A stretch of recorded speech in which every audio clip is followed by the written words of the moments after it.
Occupy Wall Street is the beginnings of a movement to change a paradigm in society. It's a call to action. It's a call to recognize a problem that does exist. To me, it's just an opportunity to get together with everybody else who's discontented about the way things are right now, socially and politically. That's an opportunity to open dialogue. Mic check. Works like this. Works like this. You speak in short sentences. You speak in short sentences. And you repeat. And you repeat. What is being said. What is being said. First of all, some of us would like to recognize. First of all, some of us would like to recognize. This occupation is taking place. This occupation is taking place. On unceded Coast Salish territory. On unceded Coast Salish territory. What we're trying to do, I'll use the analogy of a kitchen. You walk into your kitchen and say, gee, I'm hungry. I don't know what to eat. And we're there now. We are hungry. We're hungry for a just and equal society. But we don't know how to cook it up. So what we have to do is get together in meetings like this and get everybody involved. Someone's going to come and say, you know, you put a pinch of this in, and someone will say, hey, a dollop of that, it'll be so satisfying. And we'll say, that's a great idea. We hadn't thought of that. I think people are coming together for the same goals at the end. It's just we don't really know how to talk about it properly, but that's why we're here. It's a think tank, right? Hand gestures, what are they? Hand gestures, what are they? This means I agree. This means I agree. Blocks means that you seriously and fundamentally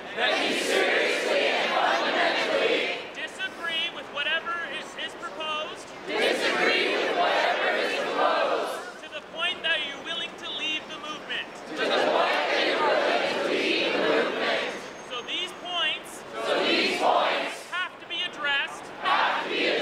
Before we can move on. And reach consensus. So do not use blocks. If you only mean you disagree.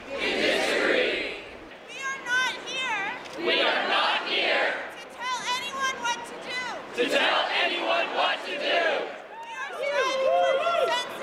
We are striving for consensus. Is everyone okay with that?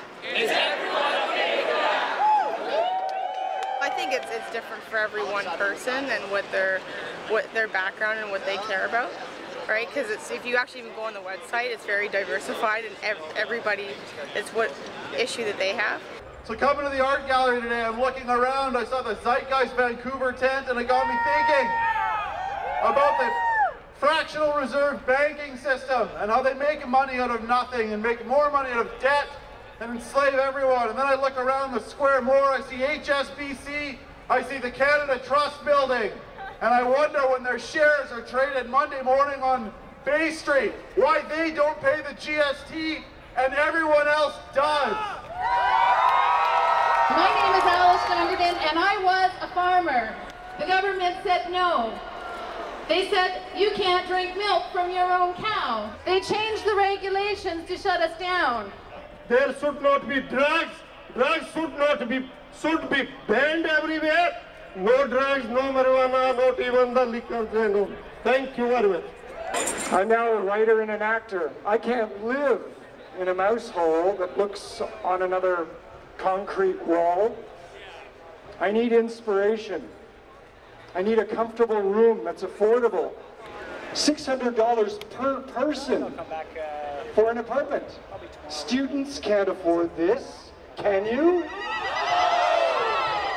Can artists afford this? No! Can anyone afford this? Seniors? No!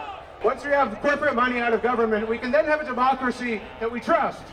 And when we have a democracy that we trust, we have a democracy that we can believe in. And we can vote and make change and trust our democracy. I nominate as one issue that we support is the arrest of George W. Bush based on Canada's crimes against humanity and war crimes there. Hello, my name is David. I'm with QP Local 494. I'm the local president for the Vancouver-based Flight Attendants of Air Canada. My friends, we're proud of the work we do. We're the front line of service, safety, and security for the flying public, and we deserve respect. But this government is not showing us respect. We have become a society that tries to serve an economy instead of looking at a society that serves people. And a healthy economy does not equate to a healthy people.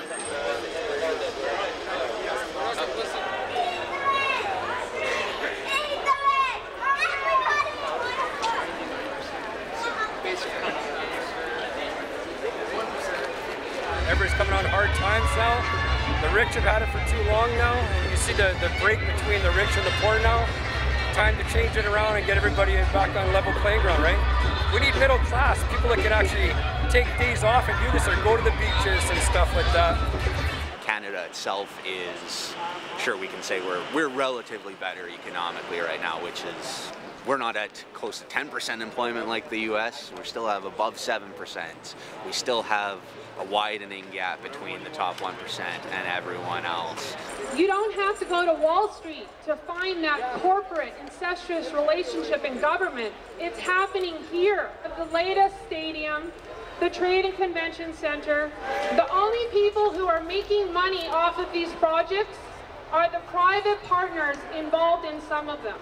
But I think a lot of it has to do with the American corporations owning most of our population's wealth, and the fact that us as Canadians, we believe that we're autonomous to all the problems, but we're actually not.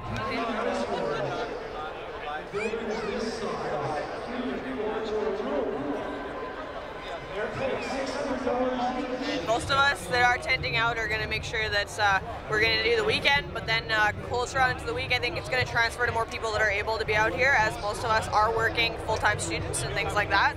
So it really depends on each person and how long they can protest in the movement, but I know people after work are going to come out and stuff like that. I think the action is long-term. It's multi-generational. We're not going to fix things overnight.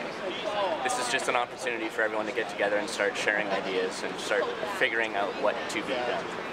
This is the first place I've seen that people are telling the government to take accountability for their people, and we're actually caring about our government. And I've seen young people get involved in this, which is like never happens. You know what I mean? And for everybody who's listening out there, this isn't about taking over the government. This isn't about taking over the corporations. It's about restructuring our society, where we actually have a say again, and the fact that our government needs to work for our representation and not so much the corporation, which has the money to lobby them. And I think it's important. This is the start of a mass movement. I think it's going to go on for the next 20-something years, and we'll see how things change and how we can get our society back.